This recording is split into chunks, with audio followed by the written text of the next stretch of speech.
Hello నమస్తే. Dollar మనల్ని ఆడుకుంటుంది, మన రూపాయితో ఆడుకుంటుంది. అది అట్లా అనుకుందాం.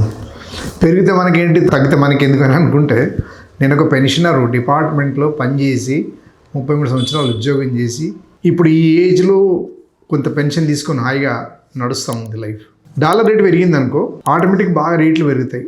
అన్ని రేట్లు పెరుగుతాయి. మెడిసిన్ రేటు పెరుగుతుంది, పాల రేటు పెరుగుతుంది, మందుల రేట్లు పెరుగుతాయి, స్కూటర్ల పెట్రోల్ పెరుగుతుంది, అన్నీ పెరుగుతాయి. దానికి అగనిస్ట్ మాకు డిఏ పెరగాలి. డిఏ పెరగదు ఇక, అంతే కదా. మార్కెట్ రేటు పెరుగుతుంది, దాని తగ్గట్టుగా ఇది పెరుగుతుంది. ఉద్యోగస్తులు కానీ పెన్షన్స్ కానీ ఇళ్లలో బ్లాక్ మనీ పెట్టుకుంటారు కాదు, అది గుర్తుపెట్టుకోవాలి. కామన్ పీపుల్ అంతా కూడా దయచేసి అర్థం చేసుకోండి. రిటైర్మెంట్ తర్వాత ఫిష్ అవుట్ ఆఫ్ వాటర్ అవుతుంది, అంటే నీళ్ళల్లో ఉన్న చేప బయటపడ్డట్టు గిలగిలగిలగిలు కొట్టుకుంటారు.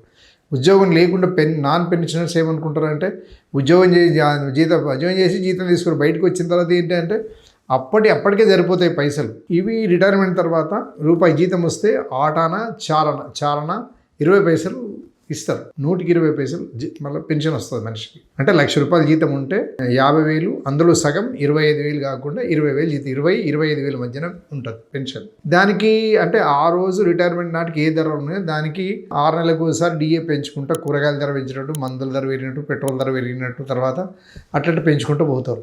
ఇప్పుడు మార్కెట్లో పెరిగిన ధర అది ఏమైతే మాకెందుకు, ఇది అన్యాయమే కదా అని ఒక పెన్షనర్గా మేము డిఏ, ఇప్పుడు మా 5 డిఏలు పెండింగ్ ఉన్నాయి. ఇప్పుడు దీన్ని ఆటోమేటిక్గా సెంటర్లో నిమ్మడమే ఉంది. ఆయన ఇచ్చేస్తాడు, క్యాబినెట్ కూర్చుంటారు, పొద్దున్న కనుకుంటారు, పొద్దుగాలు ఇచ్చేస్తారు వాళ్ళు. ఇంకా డబ్బులు బాగా ఉన్నాయి, కొన్ని వేల కోట్లు ఉన్నాయి వాళ్ళ దగ్గర. ఇక్కడ ఈ గవర్నమెంట్ లేవు కదా, అన్ని స్టేట్ గవర్నమెంట్ పరిస్థితి ఉంది, కానీ ఇంకా అధ్వానంగా ఉంది మనది. ఈ విషయం ఎందుకు చేస్తున్నా అంటే, ఇంత తొందరగా ఎట్లా పడిపోతుంది. 26 మే 2014లో ₹59 ఉంది. అంటే $1 కొనుక్కుంటే ₹59. 2024-25 అంటే 11 ఏళ్లకు ₹91 అయింది. ఏం లెక్క ఇది, ఏం అధ్వానం ఇది. మరి ఇదంతా కంట్రోల్ చేయాలి కదా, రిజర్వ్ బ్యాంక్ కంట్రోల్ చేయాలి కదా. వాళ్ళ దగ్గర 1,70,000 కోట్లు ఉంటుండే, అవి మొత్తం తీసేసుకున్నారు గవర్నమెంట్ వాళ్ళంతా. వాళ్ళ దగ్గర ఏం లేదు. ఏమంటే ఆయన ఎవరు, సంజీవ్ మల్హోత్రా, ఆయన ఏదో చెప్తున్నాడు, లేలే ఏం కాలేదు, అంత మంచిగా ఉంది అంటుండగా ఏం మాగలేదు. అది ఒక బుక్ నిన్న హిందీలో వచ్చింది, చదువుకున్నా, భలే గమ్మత్ రాసిరాలు. కంపారిజన్ 1947లో ₹3.30, 49లో ₹4.76, 66లో ₹7 ఆటాన, తర్వాత 75లో ₹8.39, 91లో 17, తర్వాత 2000లో 44, 2013లో ₹54. అరే అంతవరకు బాగానే వచ్చింది కదా. కాంగ్రెస్ వాళ్ళు అంటే మంచిగా లేదు పరిపాలన, మరి మన పాలన బాగానే ఉంది కదా. అయినా కూడా ఎందుకు పెరుగుతుంది రూపాయి. మరి ఆయనతో దోస్తానం కూడా మంచిగానే ఉంది కదా. అలాగే బలా చేసుకొని నమస్తే అని అనుకుంటున్నారు. అమెరికా వాడు ఎప్పుడూ ఒక దుర్మార్గమైన జాతి, అది గుర్తుపెట్టుకోండి. వాడు పేకాట తమ్ముడే అంటాడు వాడు. ఏ రకంగా కూడా మనకు ఆయనకు జీవితకాల మిత్రుడు, జీవితకాల శత్రువు అంటే ఎవరు ఉండరు. పాకిస్తాన్ వాటేసుకొని ముద్దు పెట్టుకుంటుండు, ఆయన పెదవులు తప్పరిస్తున్నాడు, కానీ ఆయన మీద ప్రేమతో కాదు, అది గుర్తుపెట్టుకోండి. పాకిస్తాన్లో కూడా భయంకరమైన ఆయిల్ నిక్షేపాలు ఉన్నాయి. ఇప్పుడు లేకున్నా వాళ్ళ దృష్టి ఎప్పుడు కానీ విజన్ 200, విజన్ 150 ఇయర్స్, 175 ఇయర్స్ ఉంటుంది వాళ్ళు. పాకిస్తాన్ ఎప్పటికైనా నాశనం చేసింది అమెరికా, అది గుర్తుపెట్టుకోవాలి మనం. అంటే ఆయన అక్కడ ఉండే ఆయిల్ నిక్షేపాలు దృష్టిలో పెట్టుకొని కూడా దోస్తాన్ చేసి, మరి ఇప్పుడు ఇవాళ కూడా చెప్తున్నా కదా, మనకు ₹90 అయింది. ఇప్పుడు గవర్నమెంట్ పవర్లోకి వచ్చినప్పుడు ఏమైంది, అప్పటి ప్రధానమంత్రిని ఏమన్నానంటే, శ్రీలంక పెరుగుతలేదు, పాకిస్తాన్ పెరుగుతలేదు, పక్కన వియత్నాం పెరుగుతలేదు, చిన్న బంగ్లాదేశ్ పెరుగుతలేదు, మన దగ్గర పెరుగుతుంది. ఇవన్నిటికి జవాబు చెప్పాలి ప్రధానమంత్రి గారు అని చెప్పి అన్నాడు. సపోర్ట్లు మనం మరి ఇలా మరి మన సపోర్ట్లు కూడదామంటే ఓటనిస్తలేరు. ఏది మాట్లాడేది లేదు, ప్రశ్నించేది లేదు. ఒకప్పుడు ఆమె సినిమా యాక్టర్లు కూడా అందరూ, అనుపమ్ ఖేర్ అయితే బ్రహ్మాండంగా ఇది చేసిండు, మంచిగా మాట్లాడండి ఆయన. ఎంత బాగా అనిపించింది ఆ రోజుల్లో. మన రూపాయికి త్వరలోనే సీనియర్ సిటిజన్షిప్ వస్తుంది అన్నాడు ఆయన. అప్పుడేమో అంత గట్టిగా అన్నాడు. ఇంకొక ఆమె సినిమా యాక్టర్, ఇంకెవరాళ్ళు, శిల్పా శెట్టి అనుకుంటా. ఆ శిల్పా శెట్టి అంటే అమ్మాయి కూడా ఇది మొత్తం అయిపోతుంది, మన రూపాయి ఏం పనికి రాకుండా పోతుంది అన్నదాన్ని. చాలామంది సినిమా యాక్టర్లు, పొలిటీషియన్స్, అపోజిషన్ లీడర్స్ వాళ్ళు, తర్వాత అందరూ కూడా ఆ రోజుల్లో ఈజీగా అనగలిగారు.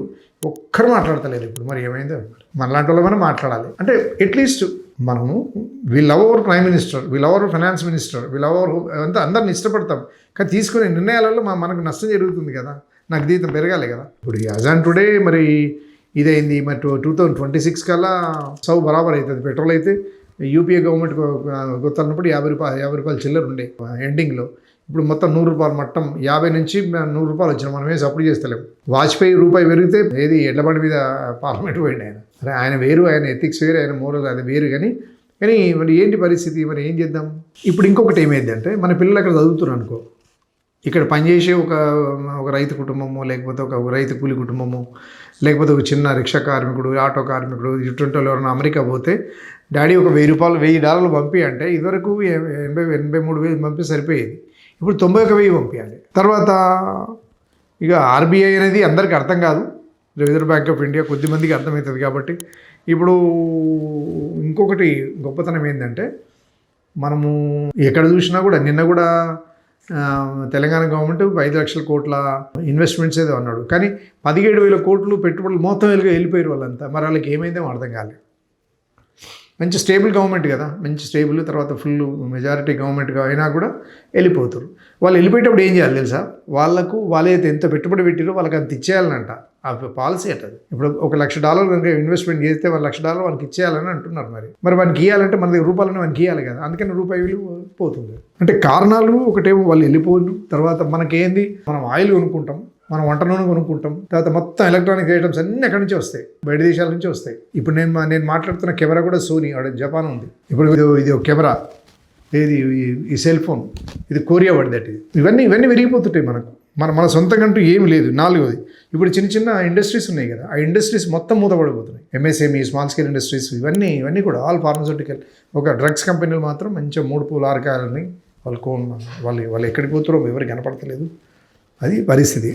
అందుకనే మిత్రులారా, మనం అందరం కూడా రూపాయి పడిపోవటాన్ని మనం ఇంకొక సంవత్సరం అయితే 5-6 ఏళ్ళల్లో 2-3 ఏళ్ళని మనము మరి అనుకుంటే 26లోనే అయిపోతుందేమో అని అనుకుంటున్నాం. ఫాస్ట్గా వెళ్ళిపోతున్నాం దిగిపోవట్లా. అదేమో మన రూపాయి ఏమో సన్నబడుతుంది, అదేమో బలిసిపోతుంది.